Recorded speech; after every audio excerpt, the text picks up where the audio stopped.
humans! It's me, Ellie Krug.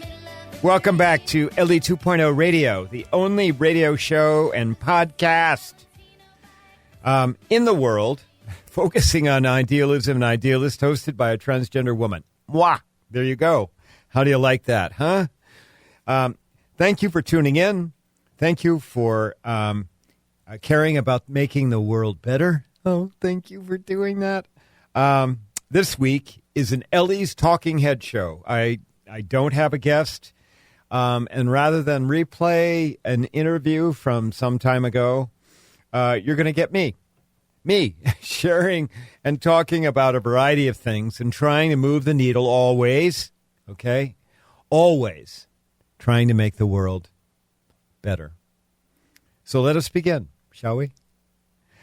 This week's featured idealist is the documentarian and filmmaker Ken Burns. And a quick story here, okay, because this is very weird, like doo-doo-doo-doo-doo-doo. Early yesterday, I had decided to feature Ken Burns as this week's featured idealist. I did. I'm like, okay, I think it's time for Ken Burns. And then weirdly, like really weirdly, last night I heard from a friend out on the East Coast. She's a regular Ripple reader. She's also a personal friend of Ellie Krug.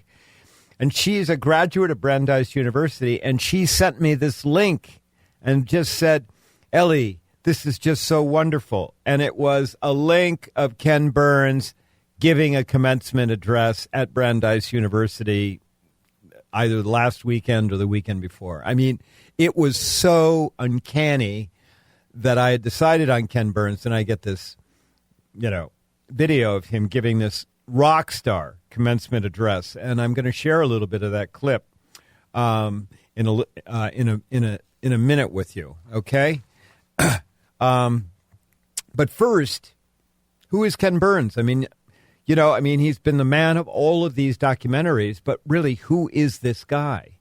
Well, he was born in Brooklyn in January 1953.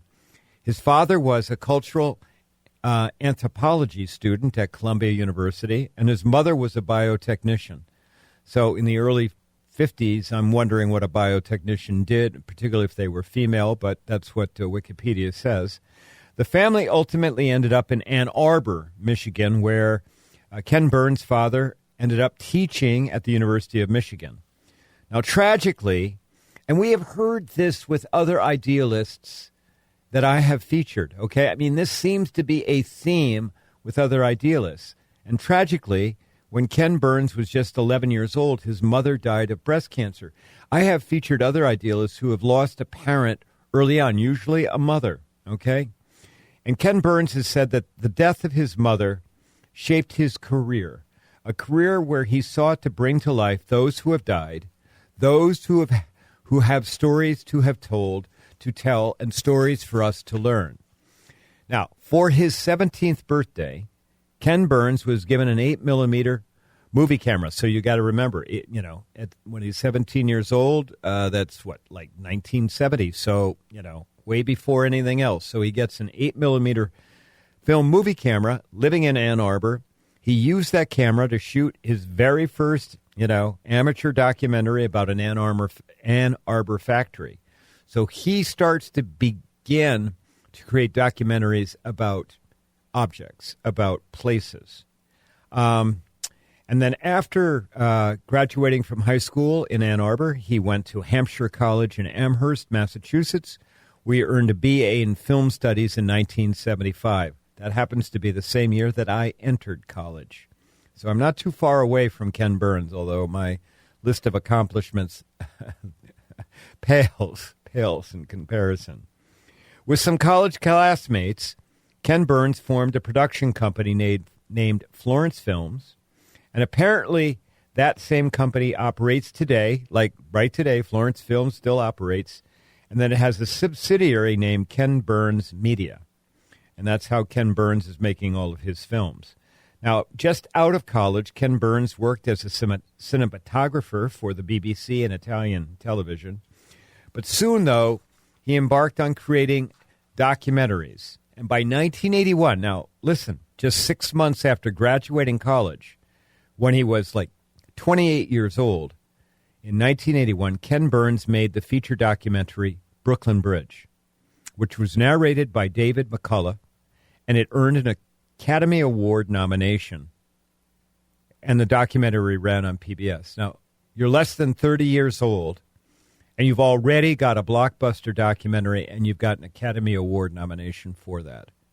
I mean, who does that? Okay? Apparently Ken Burns does. Now, after that, Ken Burns created a slew of documentaries, including one about the Statue of Liberty, again, a documentary about an object, about a place. Thomas Jefferson, he created documentaries about baseball and jazz. I listened to part of the jazz one. Most notably, Ken Burns has done documentaries on the Civil War, World War II, and the Vietnam War. He's won Emmy Awards for his baseball and national parks documentaries. And one of the things that distinguishes Ken Burns is that he understands the power of storytelling. And so I'm going to read a little bit out of the Brandeis speech to make this point. Okay, so in the Brandeis speech, he's quoting a lot of different Americans, including Thomas Jefferson, including Abraham Lincoln, including some writers. And this is what Ken Burns said. And then in a minute, Brett's going to play a clip, okay? But here's from his speech at Brandeis. Quote, the novelist Richard Powers recently wrote, quote, the best arguments in the world, and ladies and gentlemen, that's all we do is argue. The best arguments in the world, he said, won't change a single person's point of view. The only thing that can do that is a good story.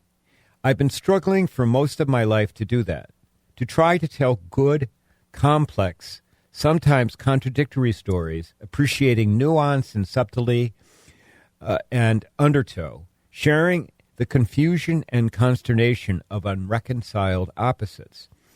But it's clear as individuals and as a nation, we are dialectically preoccupied.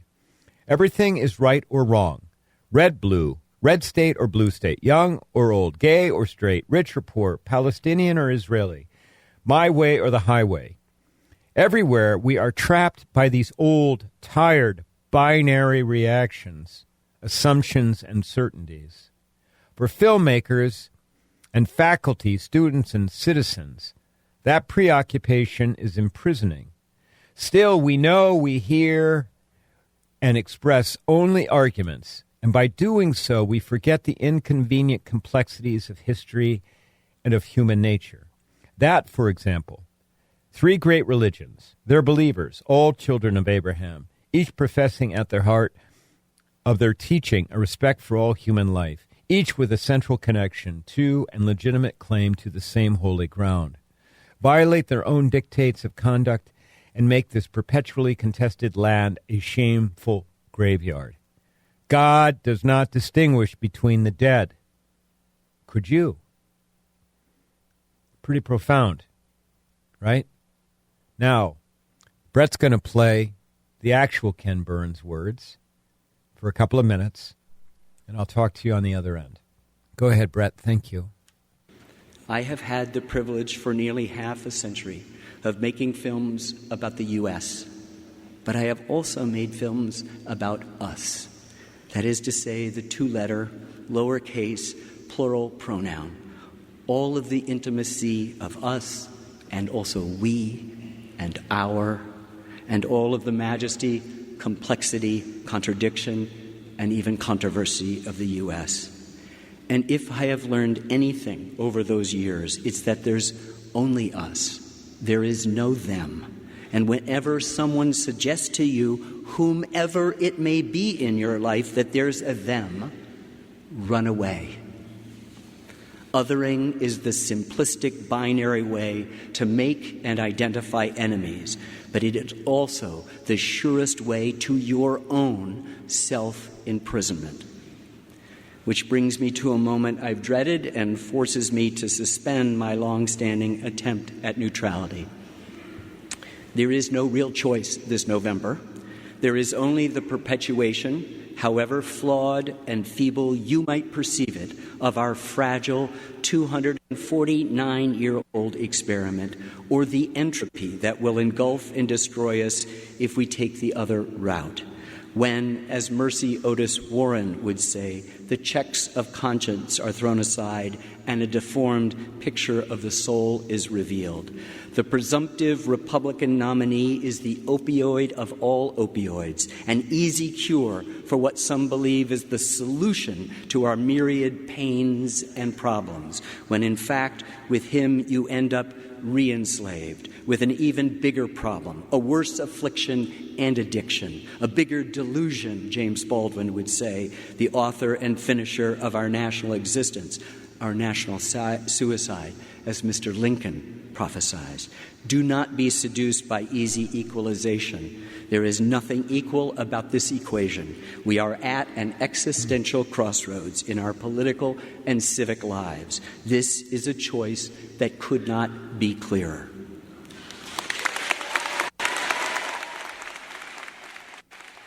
We are at an existential crossroads in our political and civic lives. This is a choice that could not be clearer.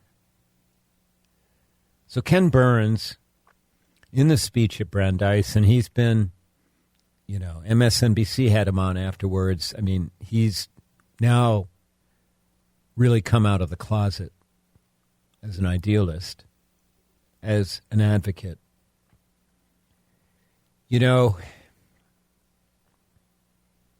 He speaks with such authority, such experience, such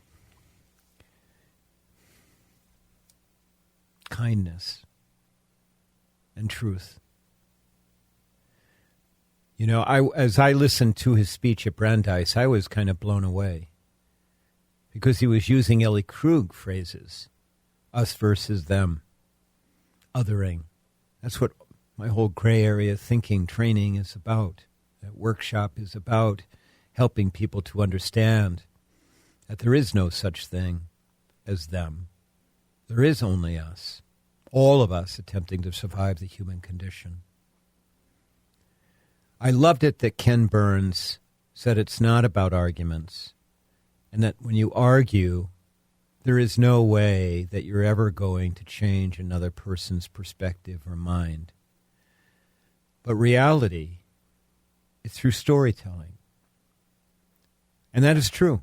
We are a society of storytellers and story listeners. We are. That is how we learn. And that is how our perspectives change. I mean, frankly, that is why I wrote my first memoir. And that's why I'm working on the second.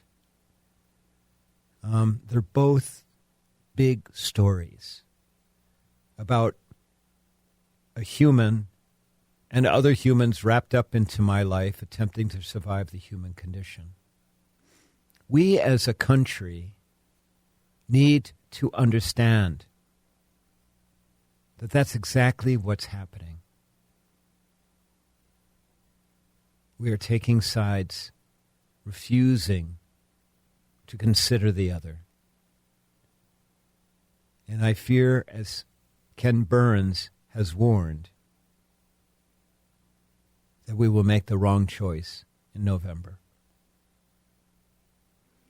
Okay, so Ken Burns, yes. Idealist. I think maybe an idealist who has come out of the closet. And I think an idealist who I have a sense we will hear from more between now and November. Okay, I hope you like that. All right, you're listening to me, Ellie Krug, with Ellie 2.0 Radio. When we come back, I've got some other stuff to talk to you about. Remember, it's a talking head. Talk, talk, talk. That's what I'm doing. I hope what you like. You're listening to me, Ellie 2.0 Radio. Visit my website, elliekrug.com. We'll be back in a sec. Thanks.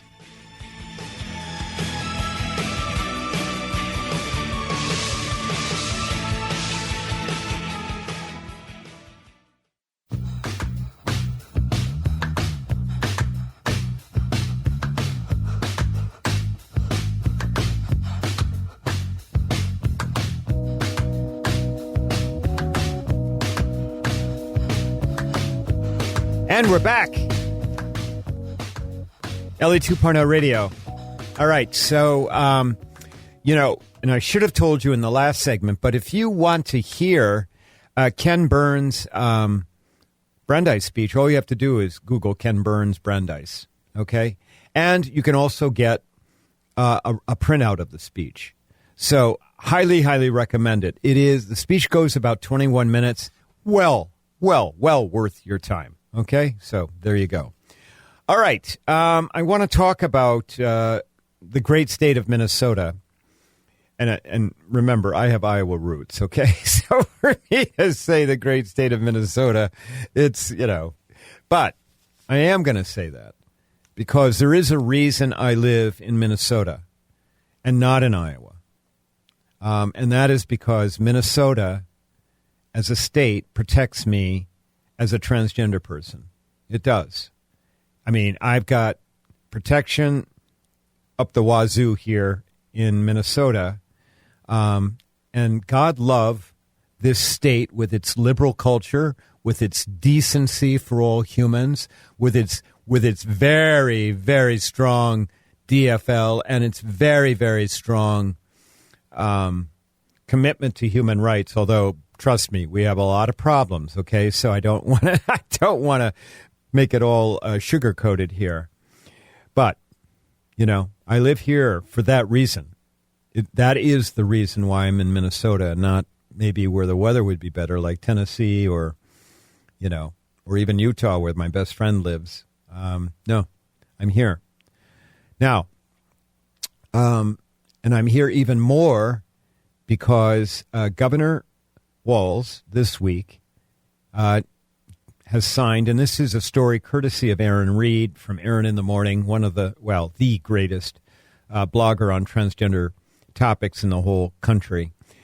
So courtesy of her, but she reminded me that this week Governor Walz signed a bill outlawing the criminal defense of transgender or gay panic here in Minnesota. So the panic or trans defense is the gay panic or gay or transgender panic defense is that somebody kills or hurts a gay person or a transgender person, and they do it on the basis that maybe they had started to enter into a romantic relationship with that person without knowing that that person was gay or trans, or that in somehow they were in some kind of contact with this person who is gay or trans, and then found out, okay, that the person was gay or trans, and then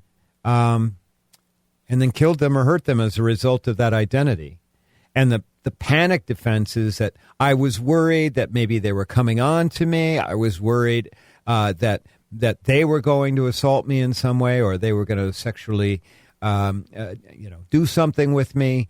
And so I killed them, as a consequence. Or I didn't know that they were, and I started to have a sexual relationship, and it turned out that the woman that I thought I was having sex with actually had a penis, and so I killed her as a result because this was a shock to me. That's what the gay and trans panic defense is all about. It's been used, according to Aaron Reed, 351 times in murder cases. I mean, that's a lot of people being killed. And then somebody trying to get off. And in instances, they do get off, or they get lighter sentences as a consequence. But here in Minnesota, good old Minnesota, which protects rights, no longer can that defense, gay or trans panic defense, be used by a criminal defendant. That's a great thing. Let me just tell you. Okay? There have been 19 states. I think we are the 19th state to ban that defense, but can you imagine being in the other 31 states where it's still a defense? Again, it's more of if you are queer, particularly if you're transgender, traveling in the United States now is becoming roulette. It is. It is becoming roulette. With the states that have various laws, I talked at the last show about, how I can't use the bathroom in multiple different states. Next time I fly through the Salt Lake City airport. I'm supposed to go use the men's bathroom. I mean, come on, okay? So, all right. Okay, well, we're going to take another break, but I wanted to pass that along to you and, do a thumbs up for the state of Minnesota for protecting humans who are different. Okay. You're listening to me, Ellie Krug, on Ellie 2.0 Radio. Follow me. I am still on Twitter at Ellie Krug. I am. And although I'm not posting very much these days, but you can follow me. Or you can go get on my newsletter, The Ripple. Go to elliekrug.com and sign up for The Ripple. We'll be back in a second. Which I never could explain. Some other fool across the ocean.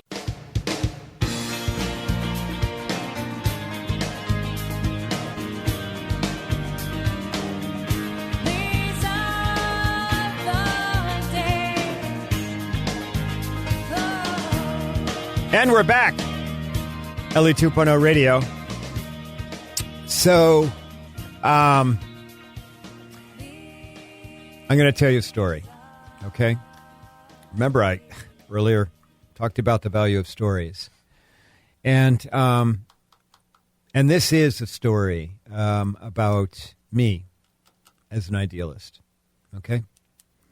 So you may, newer listeners, the one or two of you newer listeners may not know this, but my regular listeners know that I, among other things, am an elected director to the school board for Eastern Carver County Schools.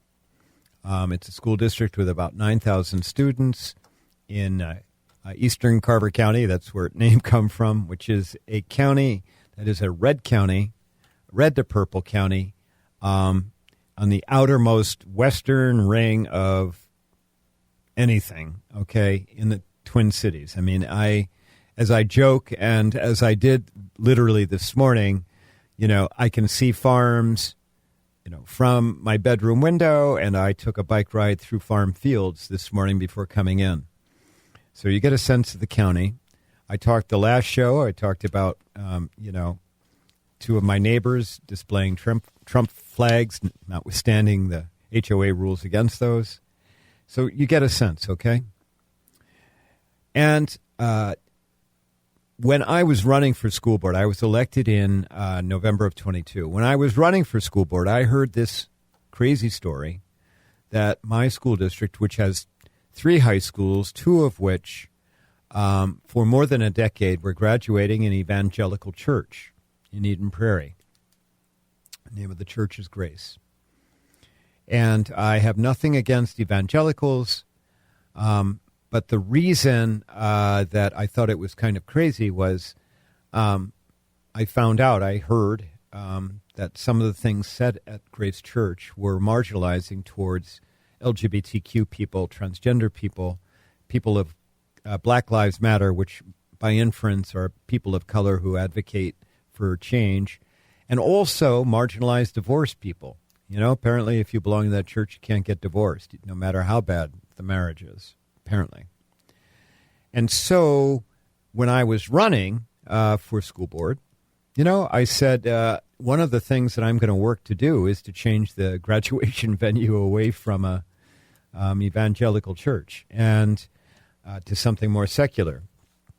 And so as it turned out, we had a high school student, this was not coordinated with Ellie Krug, but we had a high school student, Eli Frost, who came last spring with a petition to move the graduation ceremony away from Grace Church. I actually had Eli and his mother on this show, and let me just tell you, 16-year-old kid, articulate as heck, just quite the idealist.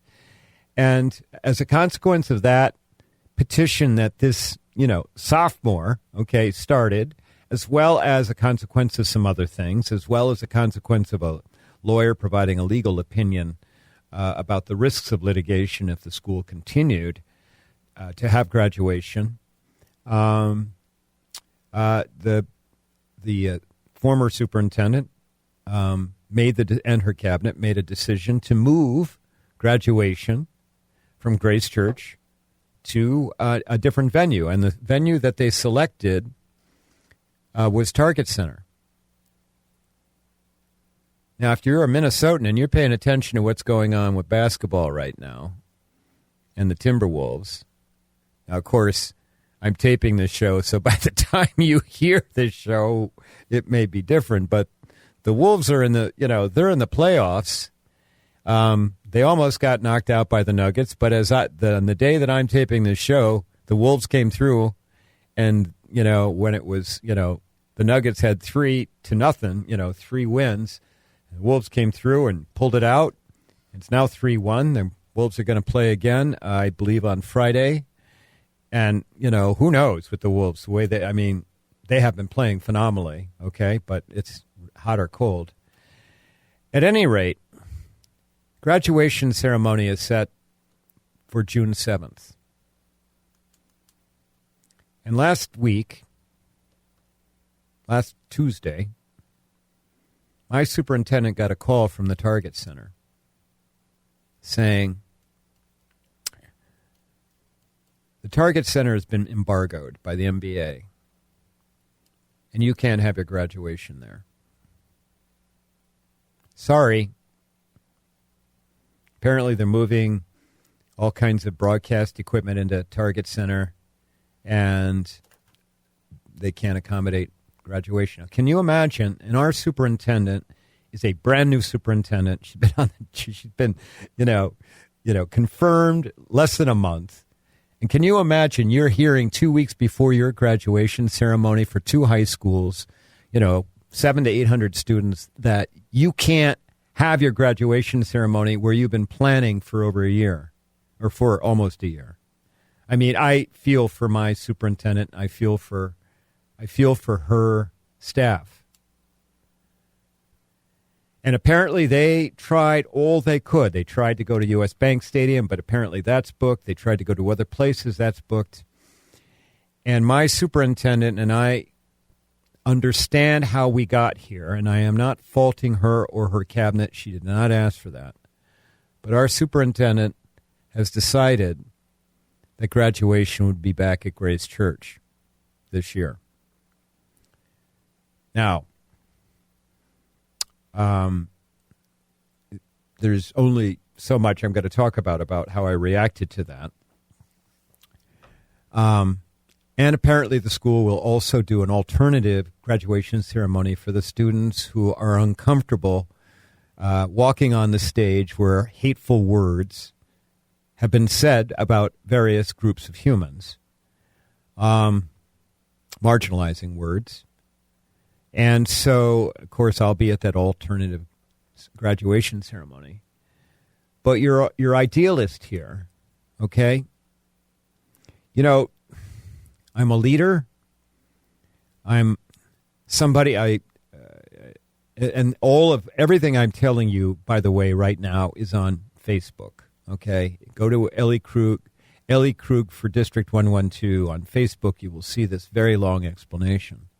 But I happen to be probably the most visible LGBTQ person and certainly the most visible elected official in Carver County. And there are times where you just need to say no. And there are times where you just have to lead. And this is one of those times. So I have told my superintendent that I will not be on that stage where those marginalizing words have been said. I will not be on that stage. And that I will instead, because I can't be there. And we've already gotten an email from a student who said that they can't be on that stage. I just can't be there. I can't do that. And I'm torn about how to support the students who are from those communities that are marginalized. And so what I have done instead is I have decided, and by the way, last year I handed out diplomas on that stage. I did. And being on the stage made me uncomfortable. Being on other places of that facility, of that church, made me uncomfortable. But I handed those diplomas out. It was a wonderful experience handing out the diplomas. It's a kind of a very cool thing to give diplomas to students. But I'm going to forego that because I need to make a statement. I need to make a stand.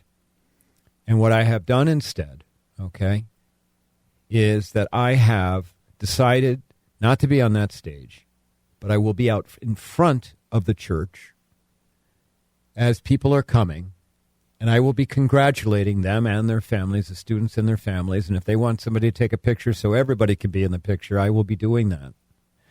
And so there are 2 graduations. I will be there before both of those graduations, and I will be there after both of those graduations outside the church to congratulate our students and their families. Now, I am positive that there are some people that are going to be very upset with the position that I've taken, although on Facebook it seems I'm getting a lot of, positive emojis.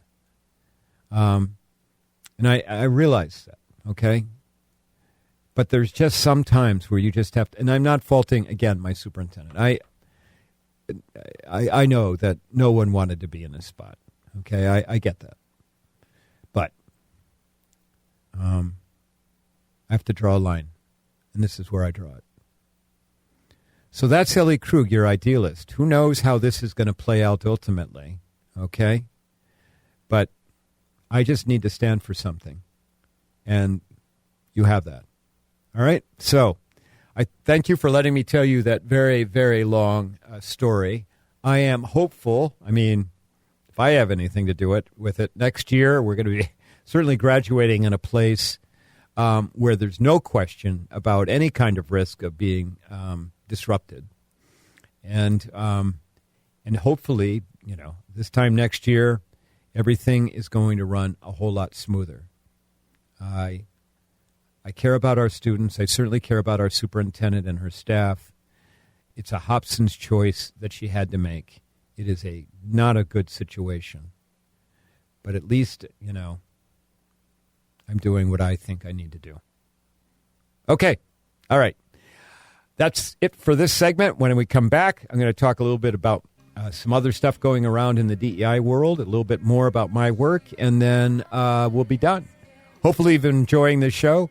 Ellie Krug on Ellie 2.0 Radio, and we'll be back in a second. Thanks. We'll keep on speaking her name. Some things change, some stay the same.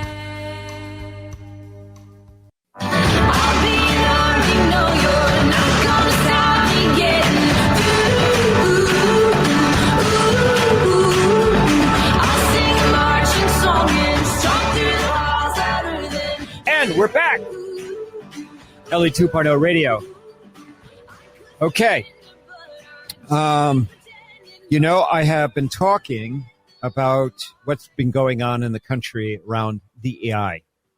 This anti-wokeism that started in Florida, it's worked its way, Christopher Rufo, one of these very, very, very, very conservative, arch-conservative figures who has been made his sole mission to eliminate DEI from the American landscape. And DEI, by the way, is diversity, equity, and inclusion. Excuse me. And so I talk, this is work that I do. I mean, my work is around inclusion for sure. And so I've been talking about how, this has impacted my bookings. It's impacted the bookings of other professionals. I mean, there are people doing my work that no longer do it because they can't get hired. And so I want to report on a couple of stories. One is Axios market story that just dropped today by Emily Peck, dated May 29th. It's titled DEI Wins for Now. And she's reporting that a program that was initiated by Progressive Insurance Company, because Progressive is based, I believe, out of Cleveland, that was, promoting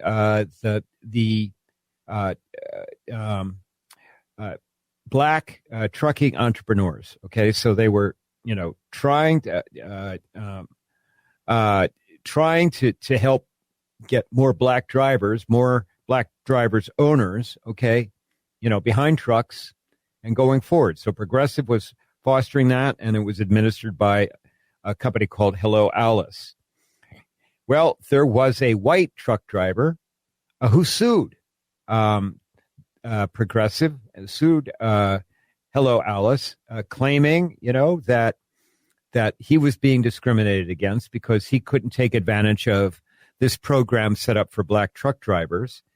And he asserted through his lawyers that there was a Civil War era law, and that is the law that's being used against all of this DEI stuff, saying that law, protected him from any kind of discrimination based on skin color. Now, of course, the law was meant in the Civil War era. It was meant to protect black people, okay, who were formerly enslaved humans. Now, there are a number of different legal nonprofits that have come up, including one named America First Legal, okay, and that was founded by none other than Stephen Miller. And I've talked about him before. Remember Stephen Miller from Trump's administration, the architect of family separation at the border? Yeah, this is his pet project, is going and suing organizations to stop them from promoting DEI, from helping groups that have been historically marginalized. Okay?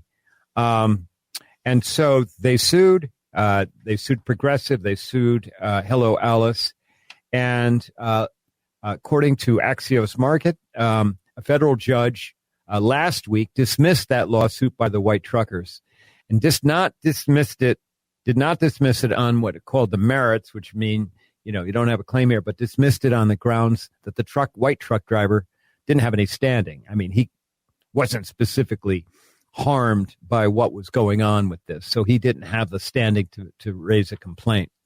So that was a win. The big case that's going on right now is a case out of Georgia involving a nonprofit named the Fearless Fund, which is, I believe, out of Georgia, which has a program that holds a grant contest for black women entrepreneurs. And, of course, Stephen Miller's group has sued over that, claiming that it discriminates against white female entrepreneurs. It's an important program because it's a contest. You apply from a Fearless Women. It's a nonprofit, okay, and you apply for it, and the grants are $20,000. I mean, that's $20,000 from the Fearless Foundation is enough to get certainly almost anybody started with their own business. Now, this case is under, Fearless Fund is under attack. And unlike a lot of other groups, because Stephen Miller's firm and then others aligned like Stephen Miller's firm have sent letters out, to hundreds of different businesses, colleges, and universities across the country. They have. They caused the University of Minnesota to give up its, summer internship program for disadvantaged students of color. Okay, so the U decided it wasn't going to do it anymore. It's caused law firms to end their minority clerkship programs. So this has been going on. But what Fearless Foundation has decided to do is that it's decided it won't fold, and it's fighting. Okay, it's fighting back, and right now that case is on appeal. I think it's the 11th Circuit. Where the trial judge down below in that case essentially said that the white plaintiff didn't have standing, the same thing as we had in that Ohio case I just told you about. But the 11th Circuit caused the injunction to stay in place. Okay, so Fearless Fund cannot continue to do this contest about awarding $20,000 grants till the case is heard on its full merits. And so this is the case everybody's watching, Fearless Fund, to see what happens in that case. I will tell you, I mean, it's still, I mean, it's not good. There have been at least 11 states that are prohibiting DEI programs in their state university systems. I mean, there are state university systems that are firing DEI people, folding their programs. Okay, Iowa's doing it. They had the law passed this legislative season. Florida's done it, and I predict that if 24 goes poorly in November, we're going to have a national law prohibiting any kind of diversity, equity, and inclusion workshops or trainings or anything. I do. I believe that. And, Ellie Krug will be out of work. Okay, well, there you go. But more importantly, this is the way that you change perspective. Go back to what Ken Burns said at the beginning, quoting him beginning of the show, which is about, it's not, binary world, okay? People can change their minds, but you have to have the opportunity to talk to them, to change their perspective, so they can get past from the we versus you, us against them kind of mentality, and come to understand that it's just us, U.S., as Ken Burns so eloquently said, way better than Ellie Krug could ever say. But if you outlaw DEI, if you outlaw it, not going to be able to do that.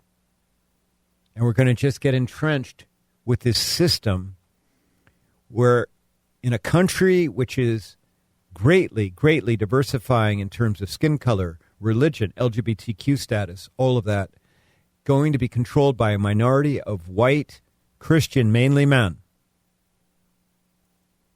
Yeah. And I'm, scared to death about that. Okay. Before I go, one other thing. If you're not doing anything in Northfield, Minnesota, on Sunday, June 9th, I'm going to be speaking at All Saints Episcopal Church from 12:30 to 2 o'clock. I think it's free. And if you want to go, if you want to take a drive on a beautiful Sunday and go down to All Saints Episcopal Church in Northfield, please come on down. I'm going to be doing gray area thinking, and hopefully we'll have a good turnout. Okay? All right. Well, listen, I hope that you've enjoyed this Talking Head show. I just wanted to give you another one. I'll be back next week. Hopefully I'll have an interview. I think I've got one set up. Hopefully it won't fall through.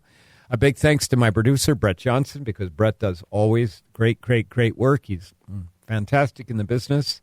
And a thanks to you, my listeners. I hope that my words in some way or another inspire you. And I hope, that between now and when you hear my voice next, you go out and you'll do something. Something for someone or something, some organization that in some small way will help make the world better. Would you do that for me, please? All right. Ellie Krug, over and out.